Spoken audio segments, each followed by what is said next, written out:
Musisi kecelakaan saat penggalangan dana.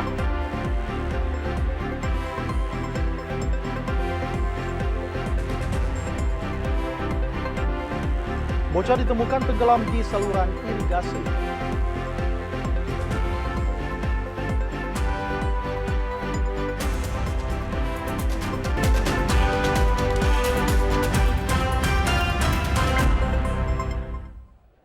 Assalamualaikum warahmatullahi wabarakatuh. TVRI Media Pemersatu Bangsa kembali hadir menjumpai Anda dalam Sulawesi Selatan hari ini bersama saya Hasbis Tomo.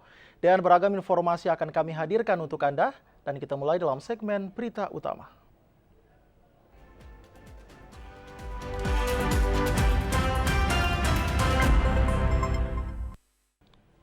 Saudara, perekrutan seleksi pasukan pengibar bendera pusaka Kabupaten Maros telah memasuki tahap seleksi administrasi pada 4 Maret 2020 lalu. Namun seleksi paskibraka ini terpaksa tidak dilanjutkan akibat adanya wabah COVID-19.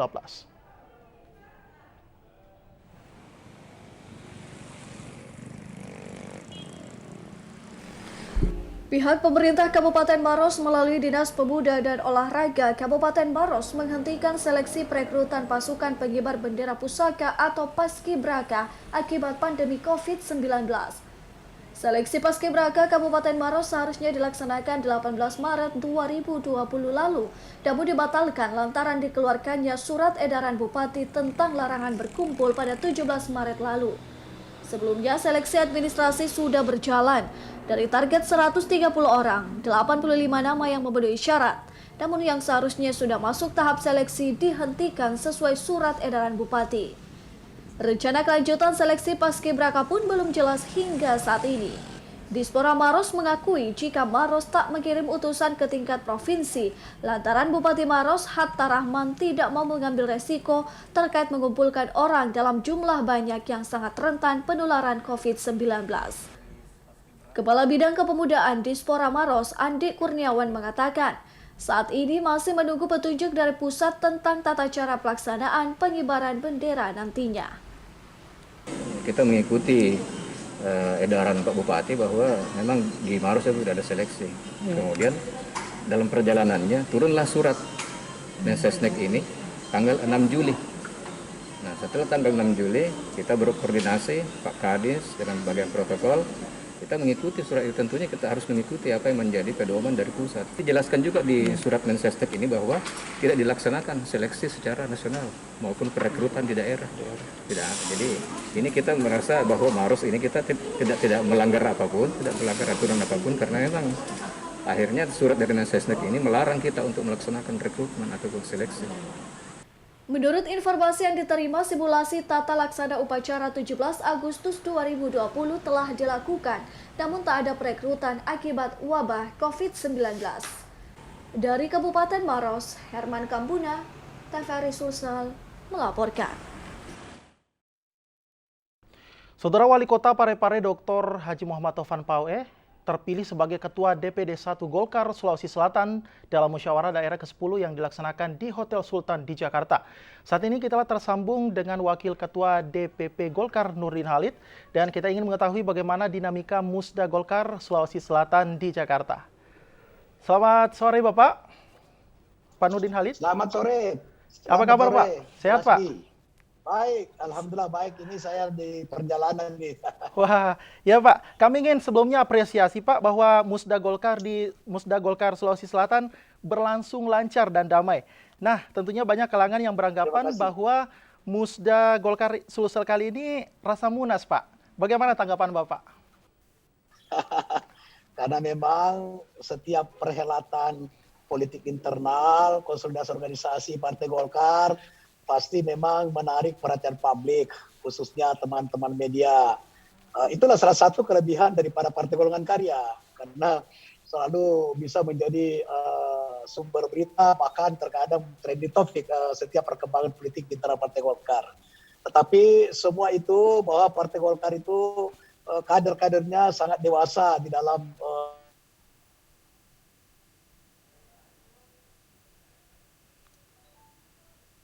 Halo Pak, apa Bapak masih mendengarkan suara kami di studio Pak?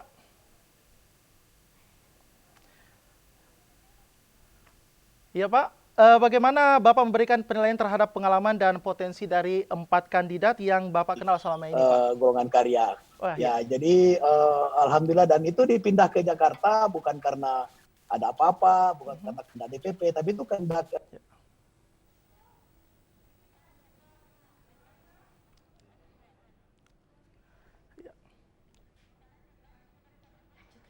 Ya, Bapak masih mendengarkan suara kami di studio, Pak?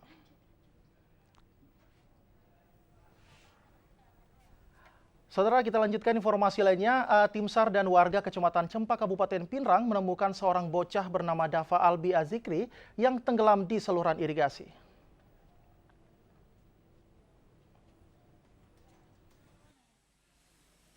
Seorang bocah warga Kampung Botai, Dusun Waka, Desa Tadang Palie, Kecamatan Cempa, Kabupaten Pinrang, bernama Dava Albi Azikri, berusia 7 tahun, tenggelam di saluran irigasi pertanian di Kampung Palabila, Dusun Polewali, Desa Batun Rutun Rue, Kecamatan Cempa, Kabupaten Pinrang. Bocah ini ditemukan tim SAR dan warga dalam keadaan meninggal dunia di saluran irigasi pertanian di Dusun Labolong, Desa Matongang-Tongang, Kecamatan Cempa, Kabupaten Pinrang. Kapolsek Cempa Ibtu Demianus mengatakan, sebelum tenggelam, Dava sedang berada di dekat jembatan saluran irigasi.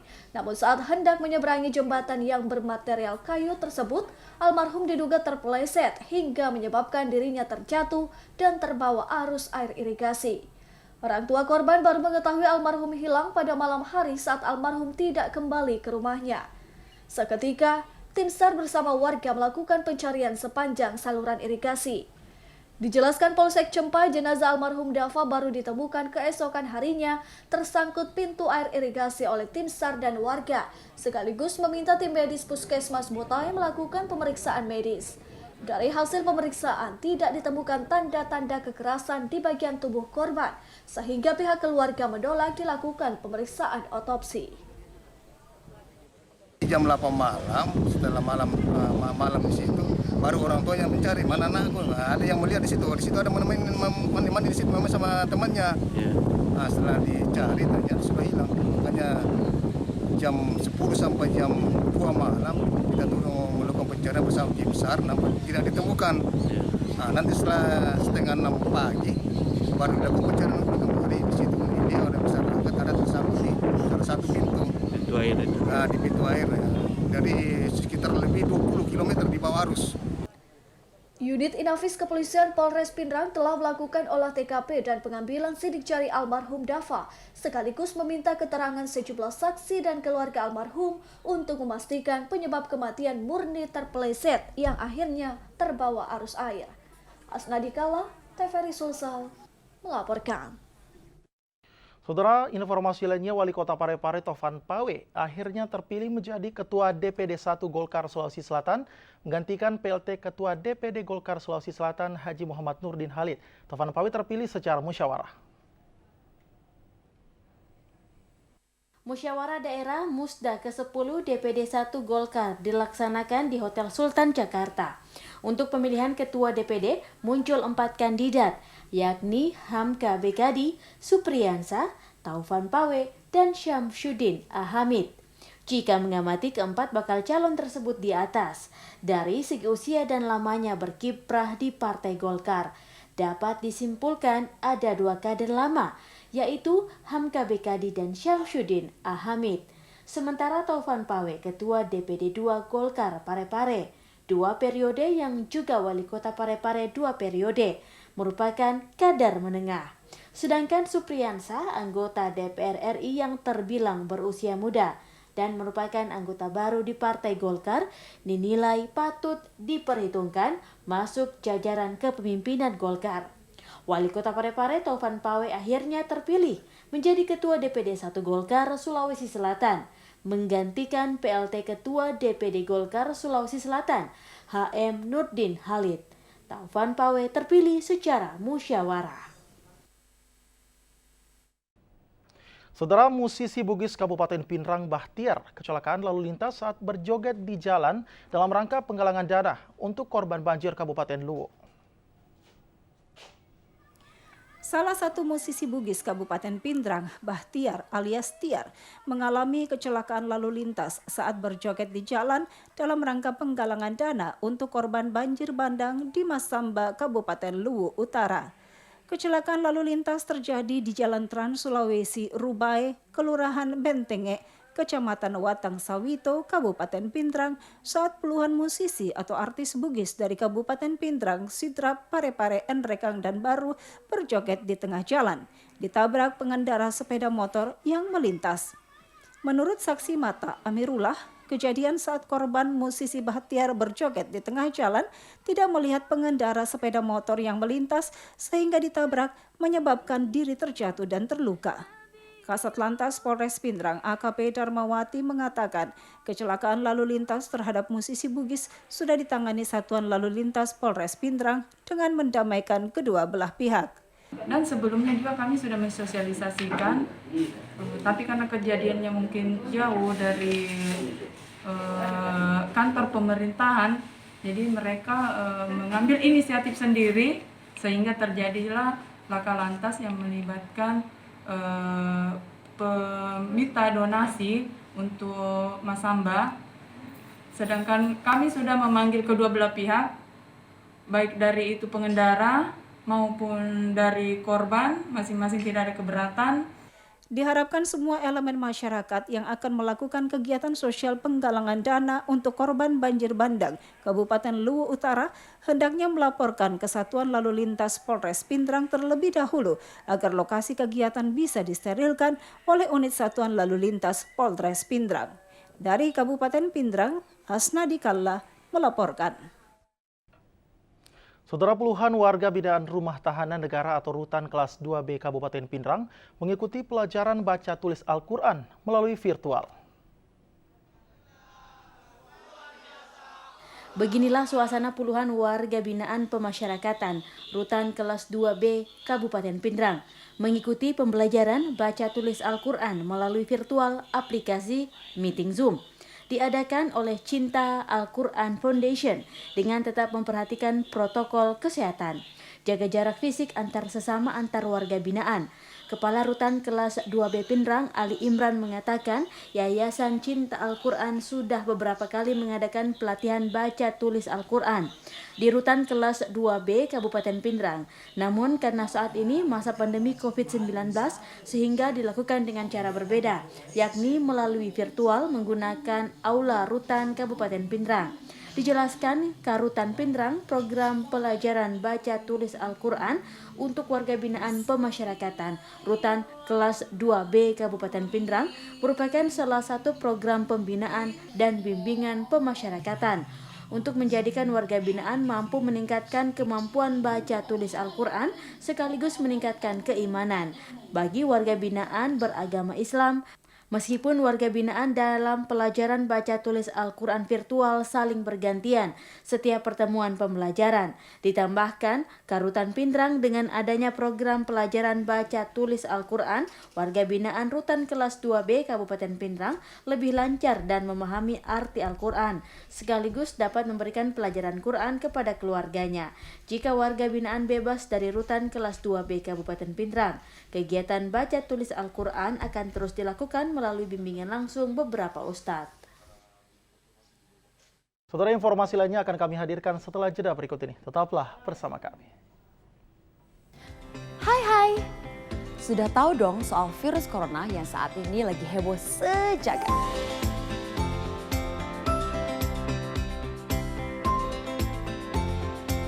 Virus corona atau yang dikenal juga dengan novel coronavirus adalah virus baru penyebab penyakit saluran pernafasan. Virus ini masih satu keluarga dengan virus penyebab SARS dan juga MERS yang sangat disayangkan sampai saat ini belum tersedia vaksinnya.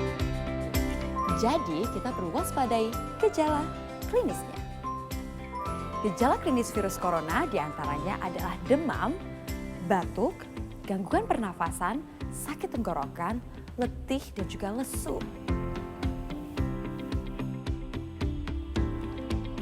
Mudah, lakukan 3 langkah cegah. 1. Tutup mulut saat bersin atau batuk, kalau perlu menggunakan masker ya. 2. Cuci tangan hingga bersih menggunakan sabun atau menggunakan cairan antiseptik. 3. Jaga kesehatan dengan perbanyak mengkonsumsi buah dan sayur, serta hindari mengkonsumsi daging setengah matang dan rutin berolahraga.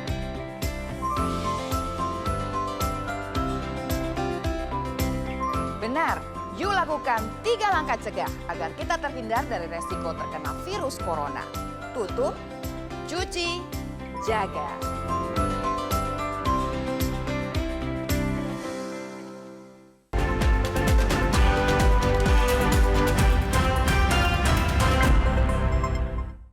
Terima kasih Anda masih bersama kami dan kita lanjutkan informasi lainnya Saudara. Kodim 1411 Bulukumba bersama unsur Forkopimda Kabupaten Bulukumba melaksanakan panen raya jagung dan budidaya tanaman porang di lahan Demplot Ketahanan Pangan Kodim 1411 Bulukumba.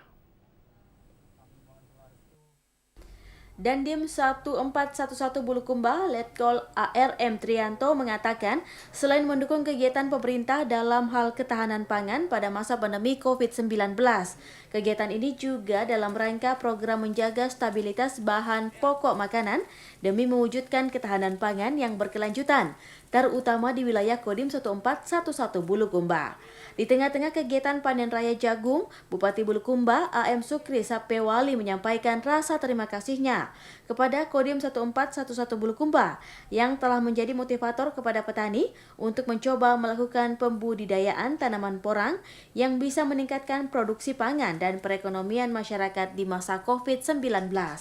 Saya berterima kasih kepada Bapak Dandim 1411 Bulukumba yang sudah menjadi motor atau motivator kepada masyarakat dalam rangka meningkatkan produksi pangan di era COVID-19 ini yang kita harapkan untuk masyarakat. Dan setelah ini kita mencoba lagi menanam porang yang kita harapkan juga menjadi semangat masyarakat karena porang ini memiliki nilai ekonomis yang cukup tinggi dalam upaya meningkatkan pendapatan petani. Selain meminta Dinas Pertanian mengevaluasi tanaman jagung agar hasil produksi bisa meningkat, Bupati Bulukumba juga meminta Dinas Pertanian untuk terus melakukan sinergitas dengan Kodim 1411 Bulukumba dalam upaya peningkatan hasil produksi pertanian di Kabupaten Bulukumba. Saudara, serah terima jabatan pada Dandim dalam jajaran Korem 141 Todopuli dilaksanakan di lapangan apel Korem 141 yang dipimpin langsung Dandim 141 Todopuli. Danrem 141 Todopuli, Brigjen Dasar Jamil, memimpin pelaksanaan serah terima jabatan dan tradisi satuan dalam jajarannya. Serah terima jabatan yakni Dandim 1425 Jeneponto dari Letkol Infantri Irfan Amir kepada Letkol Infantri Gustiawan Ferdianto, Dandim 1406 Wajo, Letkol Infantri Utaman Abdul Gofir kepada Letkol Infantri Muhammad Juanda Dinata. Sedang Dandim 1407 Bone, Letkol Infantri Mustamin kepada Letkol Kavaleri Budiman. Dandim 1426 Takalar, Letkol Ilham Yunus kepada Letkol CZI Catur Witanto. Jabatan Dandim 1415 Selayar diserah terimakan dari Letkol Infantri Yuwono kepada Letkol Kavaleri Adi Priyatna, Dandim 1422 Maros, Letkol Farid Yudo Dwi Laksono kepada Letkol Budi Rahman. Dandim 1404 Pindrang, Letkol ARM Lukman Sasono kepada Letkol Infantri Muhammad Wahyudi Amri, dan Dandim 1424 Sinjai, Letkol Infantri Sahrojat kepada Letkol Infantri Eli Aser Sitompul. Danrem 141 Todopuli mengatakan, upacara sertijab kali ini berbeda dan sederhana sebab wajib menerapkan protokol kesehatan tanpa mengurangi makna dan hikmah positif kegiatan ini. Kegiatan sertijab merupakan bagian dari dinamika organisasi TNI Angkatan Darat sekaligus sebagai upaya pembinaan personel dan satuan yang bertujuan untuk meningkatkan kualitas kerja serta produktivitas satuan dan karir personel yang bersangkutan. Brigjen TNI Jasar menyampaikan ucapan terima kasih dan penghargaan yang setinggi-tingginya kepada pejabat lama atas ketulusannya dalam pengabdian selama ini. Sedang kepada pejabat baru, selain memerintahkan menjaga etos kerja, juga inovasi, kecermatan, kreativitas, dan kepekaan dalam memahami situasi maupun dinamika yang terjadi. Syafri Aziz, TVRI Sulsel, melaporkan. Pandemi COVID-19 yang saat ini masih mewabah menuntut berbagai sektor untuk melakukan penyesuaian atau adaptasi untuk mampu tetap eksis termasuk dunia pendidikan. Untuk dapat tetap eksis di tengah pandemi COVID-19 saat ini, penyelenggara pendidikan dituntut untuk mampu melakukan berbagai terobosan baru untuk dapat melaksanakan operasional dalam kalender akademik yang mengharuskan terselenggara sesuai standar protokol kesehatan untuk mencegah penyebaran COVID-19. Selain tuntutan pelaksanaan agenda akademik sesuai kalender pendidikan yang telah ditetapkan, status darurat COVID yang melanda saat ini belum dapat diprediksi sampai kapan, sehingga diperlukan upaya adaptasi tanpa mengabaikan standar kesehatan. Hal inilah yang direspon SMK Farmasi Naungan Yayasan Pendidikan Akbulosi Batang Makassar dengan pengembangan penyelenggaraan pendidikan yang diintegrasikan dengan situasi pandemi COVID-19, salah satunya dalam bentuk drive-thru graduation. Selain kelengkapan masker, hand sanitizer, hingga face shield bagi seluruh elemen yang dilibatkan. Event ini sengaja digelar di luar ruangan untuk menghindari penularan. Selain event dalam bentuk drive-thru, proses pembelajaran juga telah diadaptasikan melalui pembelajaran daring atau online. Meski harus berhadapan dengan konsekuensi pengalihan sejumlah elemen biaya untuk fasilitas pendukung multimedia dan alokasi biaya kuota internet bagi siswa dan tenaga pengajar, berbagai bentuk adaptasi baru dalam penyelenggaraan pendidikan saat ini telah menjadi keharusan karena agenda dalam kurikulum pendidikan tahunan harus tetap berjalan sesuai kalender di tengah pandemi COVID saat ini. Jadi kita berupaya supaya kita bisa menghindari penyebaran mata rantai COVID-19. Semua kegiatan kita di sekolah itu kita lakukan secara virtual. Jadi baik itu pembelajaran online, daring, begitu juga pelantikan dan penyempahan kemarin. Jadi ini rangkaian dari kegiatan kemarin. Begitu juga dengan pelatihan guru virtual. Kita juga mengadakan pelatihan secara virtual. Jadi semua proses kegiatan yang ada di sekolah itu semua dilakukan secara virtual. Iya, jadi termasuk hari ini yang kita lakukan. Agenda tahunan SMK Farmasi Yamasi yang pertama kalinya digelar dalam masa pandemi COVID-19 ini turut dihadiri Ketua Yayasan Soleh bin Said yang sekaligus penyerahan penghargaan kepada siswa berprestasi tahun ini. Tim Liputan TVRI melaporkan. Usaha kuliner menjadi opsi yang belakangan ini masih banyak diminati masyarakat untuk mendapatkan penghasilan tambahan di tengah berlangsungnya pandemi COVID-19.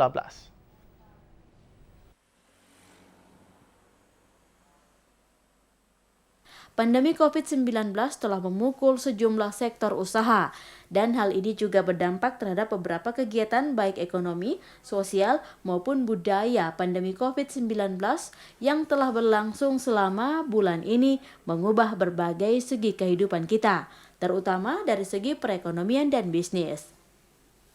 Sejumlah pihak pun harus memutar otak agar dapat bertahan hidup di tengah pandemi COVID-19 yang masih berlangsung hingga saat ini. Seperti halnya yang dialami Frans Theoris, salah seorang warga masyarakat yang terpaksa harus membuka usaha kuliner sekedar untuk bertahan hidup dengan berjualan ayam goreng. Selain berjualan makanan secara online, salah seorang pengelola rumah makan ayam goreng Kampung Kobak yang terletak di Jalan Kajola Lido, Makassar ini melayani pelanggan dengan tetap menerapkan protokol kesehatan.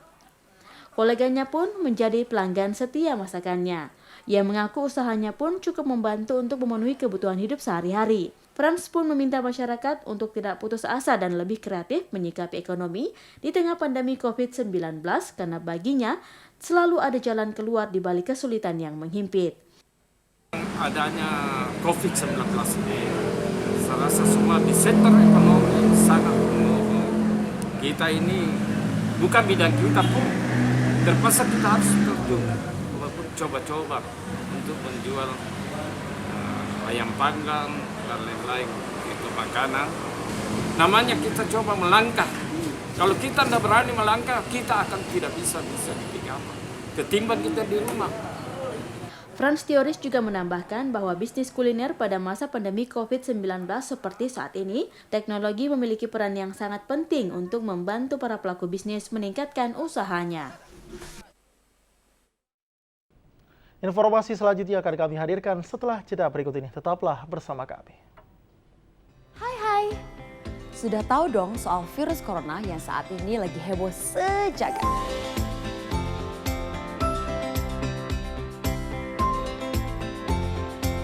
Virus corona atau yang dikenal juga dengan novel coronavirus adalah virus baru penyebab penyakit saluran pernafasan.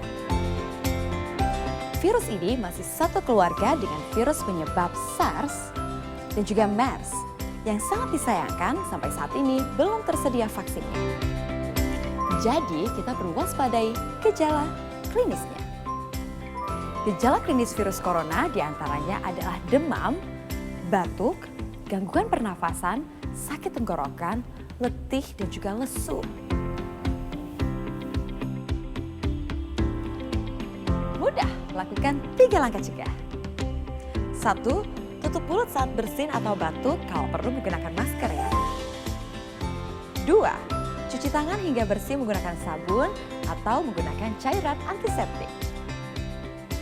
3. Jaga kesehatan dengan perbanyak mengkonsumsi buah dan sayur, serta hindari mengkonsumsi daging setengah matang dan rutin berolahraga.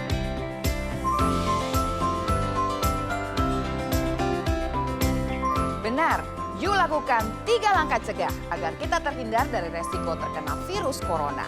Tutup, cuci, jaga.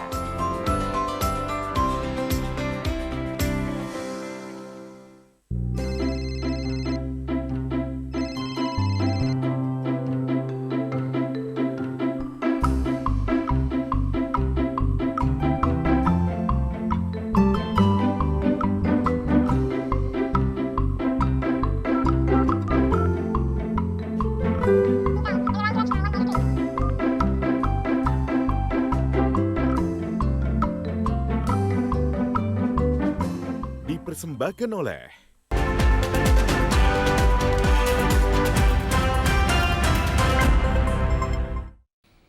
Terima kasih Anda masih bersama kami, saudara. Dan informasi lainnya, edukasi terhadap masyarakat agar dapat menanggapi hasil rapid test dengan benar terus dilakukan agar tidak salah dalam memanfaatkannya. Hasil rapid test selama ini digunakan pengantar surat keterangan kesehatan untuk berpergian dengan menggunakan pesawat terbang. Namun terkadang mereka yang hasil rapid testnya tidak reaktif bersikap berlebihan karena merasa dirinya sehat. Padahal menurut Dr. Ampera yang sehari-harinya bertugas melayani masyarakat berkait rapid test di salah satu tempat pelayanan kesehatan badan usaha milik negara. Setiap orang mempunyai peluang terinfeksi virus COVID-19. Meski ia baru saja menjalani rapid test dengan hasil tidak reaktif. Dr. Ampera menjelaskan sikap berlebihan sangatlah berbahaya karena dapat menjadikan kita lengah sehingga dengan mudah terpapar COVID-19.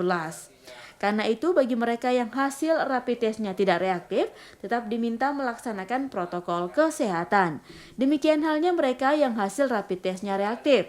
Oleh Dr. Ampera diberikan edukasi tentang pengertian reaktif pada hasil rapid test agar tidak gelisah dan memahami tindakan yang harus dilakukan selanjutnya.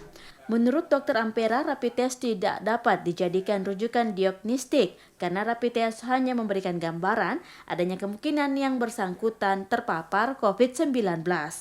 Padahal jenis virus COVID-19 bermacam-macam, seperti corona yang biasa disebut dengan MERS, corona SARS maupun corona COVID-19. Ya, jadi sampai hari ini saya selalu melakukan edukasi kepada semua pasien bahwa jangan terlalu euforia apabila hasil tes rapidnya itu non-reaktif. Karena non-reaktif itu mempunyai dua makna. Makna yang pertama bahwa mungkin benar tidak sementara di dalam tubuhnya ada virus corona. Yang kedua adalah mungkin saja ada, tetapi melalui tes rapid tersebut itu belum terdeteksi titer antibodinya sehingga disebut sebagai negatif palsu atau non-reaktif palsu. Nah, akibatnya apa? Mereka menjadi lebih longgar untuk upaya social distancing-nya, menggunakan masker dan rajin-rajin cuci tangan. Ini bisa berakibat fatal karena bisa menjadi sumber penularan bagi orang-orang yang lain karena dia menyangka bahwa di dalam tubuhnya tidak ada virus ya. Untuk mengetahui jenis corona yang berada pada tubuh manusia harus melalui tes swab atau PCR. Saudara, berbagai cara dianjurkan agar terhindar dari paparan virus COVID-19. Salah satunya adalah dengan meningkatkan daya tahan tubuh, baik secara konvensional maupun secara tradisional. Berbagai cara dianjurkan agar terhindar dari paparan virus COVID-19. Salah satunya adalah dengan meningkatkan daya tahan tubuh, baik secara konvensional maupun tradisional. Seperti yang dilakukan warga di Dusun Garan 3, Desa Simbang, Kecamatan Simbang, Kabupaten Maros, memanfaatkan tanaman obat keluarga atau toga, seperti halnya jahe dan kunyit, serta tanaman herbal lainnya. Sesuai kepercayaan masyarakat Indonesia, salah satu langkah pencegahan virus COVID-19 adalah mengkonsumsi tanaman herbal yang mengandung kurkumin, komponen utama minyak atsiri, seperti yang terkandung dalam kunyit, temulawak, dan jahe. Nah, salah satu tanaman herbal kini naik daun adalah jahe, yang sempat langka di pasaran dan harganya melonjak drastis. Jahe segar mengandung senyawa homolog fenolik keton yang dikenal dengan gingerol. Kandungan kurkumin dan gingerol pada tanaman jahe ini dapat meningkatkan daya tahan tubuh sehingga tubuh lebih kebal terhadap virus dan bakteri. Biasanya masyarakat menggunakan jahe sebagai bumbu penyedap masakan dan ramuan minuman yang berkhasiat sebagai obat. Itu didapatkan dari mana, Bu, jahe? Dari keluarga. Iya. Di Maros juga, Bu, atau? Di Maros. Ada pembeli. Pembeli Sekitar sini. Selama pandemi banyak sekali yang cari. Sebagai ramuan, jahe memiliki beberapa manfaat, utamanya membantu mengurangi perut kembung, meredakan batuk, gejala masuk angin, meringankan nyeri, gejala sakit kepala, membantu memperbaiki nafsu makan, meningkatkan daya tahan tubuh, dan mengurangi masa nyeri haid. Saudara, masih di Maros, tanaman obat keluarga atau toga, tepatnya di Dusun Garan 3, Desa Simbang, Kecamatan Simbang, kerap menjuarai lomba mewakili Kabupaten Maros dalam lomba obat-obatan herbal tingkat provinsi dan akan menuju ke tingkat nasional.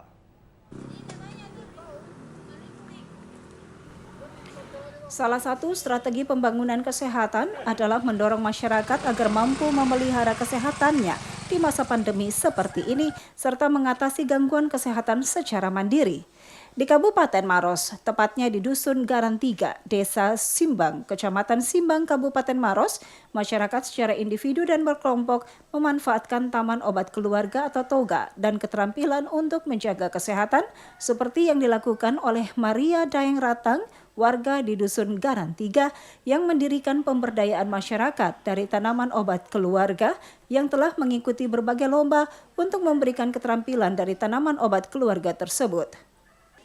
Berbagai kegiatan lomba diikuti bertujuan memberikan alternatif pilihan obat bagi masyarakat selain obat kimia.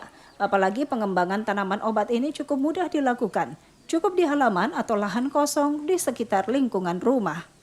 Bermacam-macam tanaman obat yang bisa ditanam. Adapun tanaman herbal yang ditanam seperti temu kunci, sambung Jawa, lavender, kayu urip, cocor bebek, cabai roto, kumis kucing, jahe, temu putih, dan tanaman herbal lainnya. Kedepannya, pemberdayaan masyarakat dari tanaman obat keluarga atau toga di Dusun Garan 3, Desa Simbang, Kecamatan Simbang, Kabupaten Maros ini akan mengembangkan tanaman herbal untuk mewakili Kabupaten Maros dalam lomba tanaman obat keluarga tingkat nasional. Dari Kabupaten Maros, Herman Kambuna melaporkan.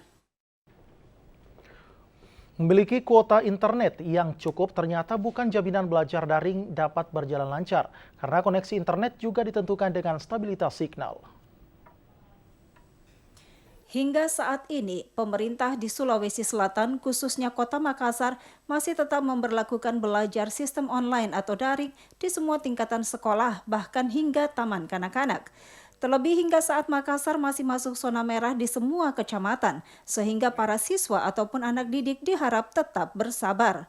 Belajar daring selain dapat menggunakan telepon genggam atau handphone, juga laptop dengan kuota internet yang cukup. Namun demikian, sistem daring ini menjadikan penggunaan internet meningkat, terutama pada jam belajar pada siang hari sehingga jaringan ikut terganggu.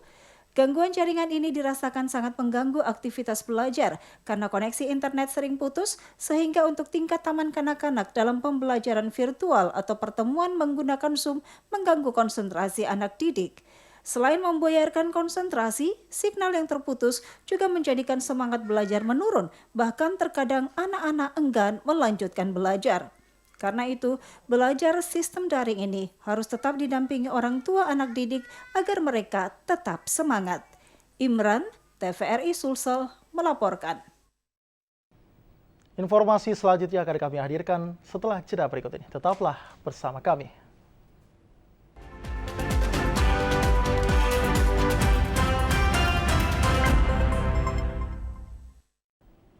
Saudara, bagi masyarakat awam, tumbuhan jamur masih sangat asing untuk dikonsumsi, apalagi diolah untuk menjadi sebuah produk makanan. Namun seseorang pemuda di Parepare mengolah jamur tiram menjadi olahan frozen food atau makanan beku. Inilah Ihwan, putra daerah Kota Parepare yang merupakan alumni Universitas Hasanuddin Makassar. Dengan mengandalkan latar belakang pendidikan dalam bidang pertanian, ia menginisiasi budidaya jamur tiram. Alasan Ihwan membuka budidaya jamur tiram ini adalah mendorong masyarakat Parepare bisa melakukan budidaya jamur hingga nantinya Parepare bisa menjadi lumbung jamur dan dapat meningkatkan perputaran ekonomi di Kota Parepare. Dengan dibantu 2 orang tenaga kerja yang merupakan warga sekitar, Ihwan membudidayakan ribuan tanaman jagung jenis tiram di lahan miliknya sendiri. Dikatakan bahwa untuk menghasilkan jamur yang bagus, setiap saat bibit jamur disiram sesuai kebutuhan. Kita di Kota Parepare, yang khususnya di Sulawesi Selatan ini, baru mencoba untuk membudidayakan jamur tiram. Budidaya jamur tiram ini pada umumnya dan pada dasarnya lahir untuk bagaimana bisa membackup masyarakat di sekitar Kumbung ini untuk bisa sama-sama melakukan budidaya jamur tiram sehingga berefek secara langsung itu terhadap pendapatan mereka di tengah-tengah COVID-19 ini. Selain budidaya jamur, Ihwan juga membuat makanan olahan dengan bahan dasar jamur tiram tanpa bahan pengawet seperti bakso, tahu, keripik, dan batagor. Meski masih terbilang muda, usaha budidaya jamur tiram yang dirintis selama 3 bulan ini telah melakukan kerjasama dengan beberapa kelompok tani di berbagai daerah di Sulawesi Selatan seperti Sidrap, Pindrang, dan Baru. Di sisi lain, saudara, seorang pelajar di Kota Parepare terpaksa berjualan ikan hias untuk memenuhi kebutuhan biaya pembelian kuota internet untuk digunakan belajar daring di masa pandemi COVID-19. Inilah Andi Muhammad Akmal, pelajar sekolah menengah kejuruan negeri 3 Kota Parepare.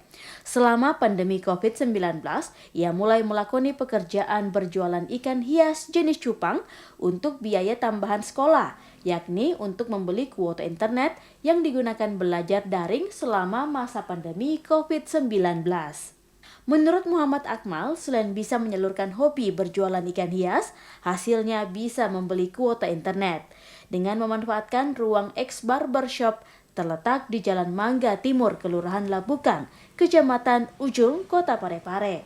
Muhammad Akmal berjualan ikan cupang di pinggir jalan yang kini mulai banyak diminati masyarakat. Selain menjual ikan hias, ia juga membudidayakan ikan cupang yang saat ini jumlahnya ratusan. Muhammad Akmal berniat untuk membesarkan usaha yang ia jalankan saat ini dengan berharap kepada pemerintah bisa membantu mengembangkan usahanya ini. Pas waktu kosong kan kita belajar dari rumah, di rumah terus. Jadi kita bikin semacam kegiatan untuk menghibur waktu kosong kan, sekalian menghasilkan uang juga. Jadi kita menjual ikan cupang, terus dibudidayakan juga. Jadi saya belikan kuota untuk belajar sama buku tulis segala macam. Kegiatan positif yang dilakukan Muhammad Akmal ini disupport penuh oleh kedua orang tuanya agar bisa belajar mandiri. Untuk harga per ekornya bervariasi, dimulai dari harga Rp15.000 hingga Rp35.000 per ekornya. Saudara, libur akhir pekan, wisatawan lokal maupun luar daerah menyerbu objek wisata mangrove Desa Bulu Cindea, Kecamatan Bungur Pangkep, Sulawesi Selatan, dengan menawarkan berbagai spot foto dan panorama yang indah.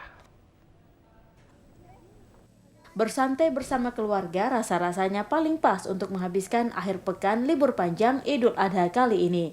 Mungkin ini juga ada di benak puluhan pengunjung di salah satu objek wisata mangrove Desa Bulu Cindea, Kabupaten Pangkep ini. Sejak dibuka jam 8 pagi, pintu loket sudah diramaikan dengan pengunjung. Di tempat ini juga disediakan berbagai spot foto. Seperti Amila, di tempat ini juga disediakan berbagai spot foto seperti miniatur perahu nelayan, miniatur kartun. Bukan hanya itu, pengunjung juga dapat menikmati pemandangan laut sambil menunggu matahari tenggelam di sore hari. Meski masih berada di tengah pandemi COVID-19, kepadatan pengunjung sudah mulai terasa saat menuju objek wisata tersebut yang berada di Desa Bulu Cindea, Kecamatan Bungur Pangkep. Kepadatan mulai lebih terasa dengan banyaknya pengunjung yang ingin menikmati suasana hutan mangrove yang dibalut udara sejuk. Kalau mengenai fasilitasnya di sini, saya lihat ada miniatur kapal, mungkin itu terinspirasi dengan nelayan-nelayan sekitar sini kan. Jadi kebetulan karena lihat kemarin wisata di sini termasuk menarik juga, ya akhirnya saya datang juga. Begitu Bang. Gitu ya. Saya di wisata Pangkep ya mungkin diperbanyak boleh, dan makin direnovasinya makin dipercantik lah, supaya kenapa kenyamanan pengunjung itu dapat sama spotnya tuh. Tampaknya hari libur di akhir pekan memang menjadi alasan para wisatawan mengisi hari libur dengan berwisata mangrove. Informasi lainnya akan kami hadirkan dalam segmen Lintas Nusantara berikut ini.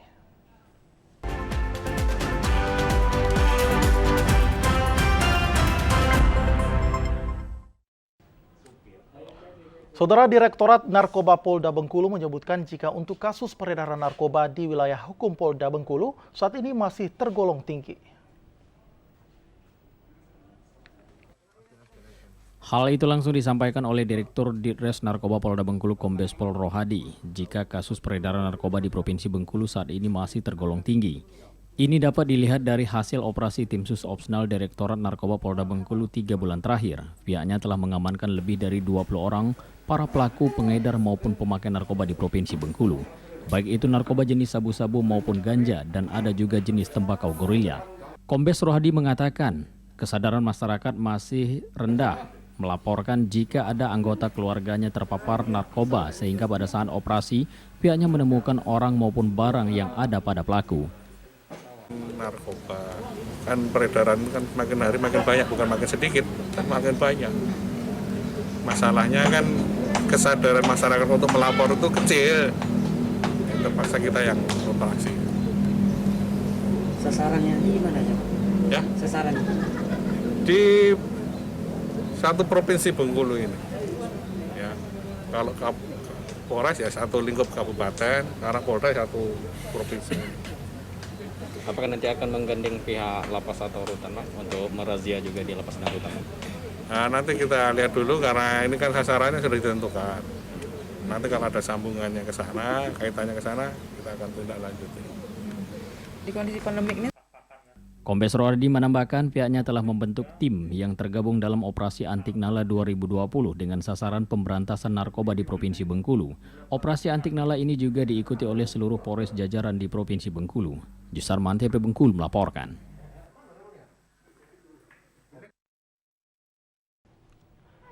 Saudara, di tengah pandemi COVID-19, pelayanan di lembaga pemasyarakatan dan rumah tahanan di daerah istimewa Yogyakarta terus ditingkatkan. Di antaranya disediakan ruang isolasi untuk karantina bagi tahanan baru dan warga binaan yang terindikasi COVID-19.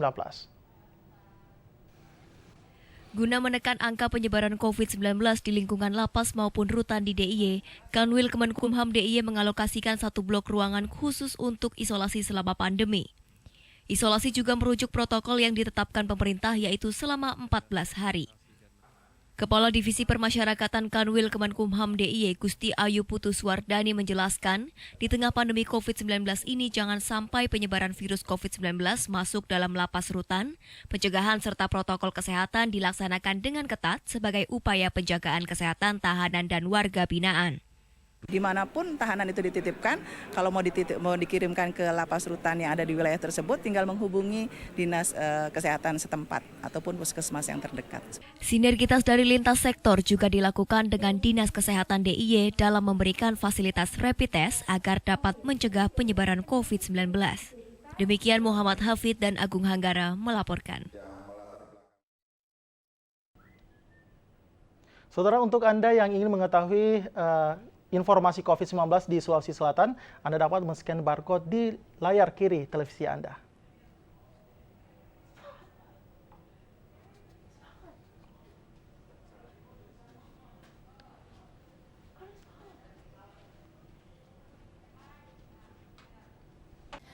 Hai, sudah tahu dong soal virus corona yang saat ini lagi heboh sejagat.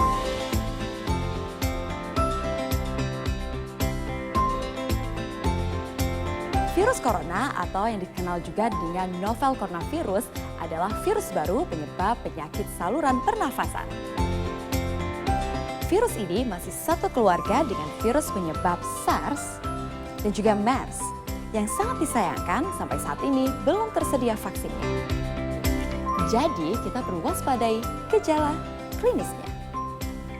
Gejala klinis virus corona diantaranya adalah demam, batuk, gangguan pernafasan, sakit tenggorokan, letih, dan juga lesu. Mudah, lakukan 3 langkah cegah. 1. Tutup mulut saat bersin atau batuk, kalau perlu menggunakan masker ya. 2. Cuci tangan hingga bersih menggunakan sabun atau menggunakan cairan antiseptik. 3. Jaga kesehatan dengan perbanyak mengkonsumsi buah dan sayur, serta hindari mengkonsumsi daging setengah matang dan rutin berolahraga.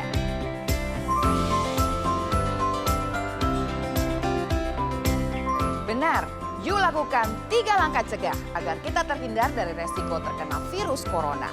Tutup, cuci, jaga.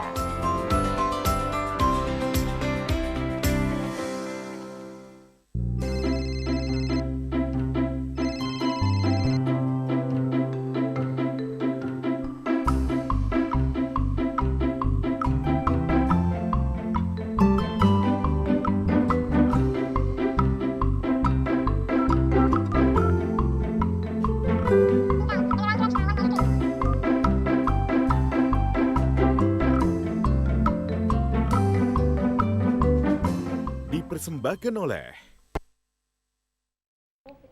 Selama COVID-19, TIE66 telah melakukan terobosan dengan menggandeng beberapa stakeholder, mulai dari proses penerimaan peserta baru hingga penyiapan pemberian beasiswa untuk kelompok generasi baru Indonesia.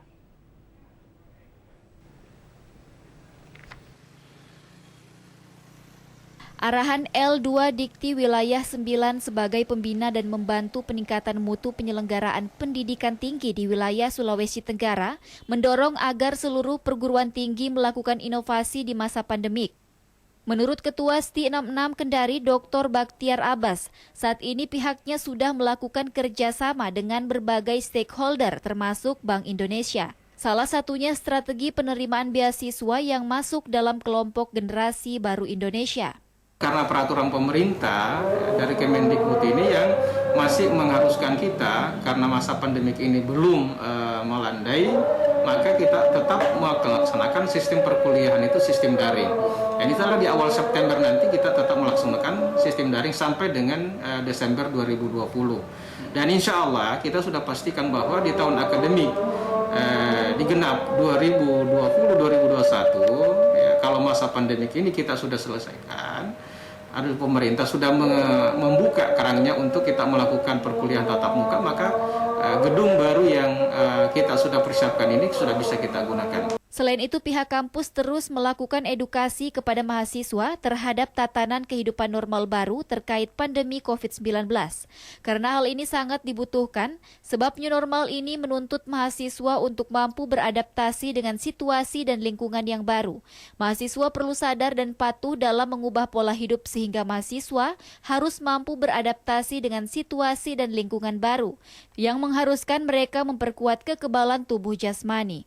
Asraf Rifki, TVRI Sultra, melaporkan.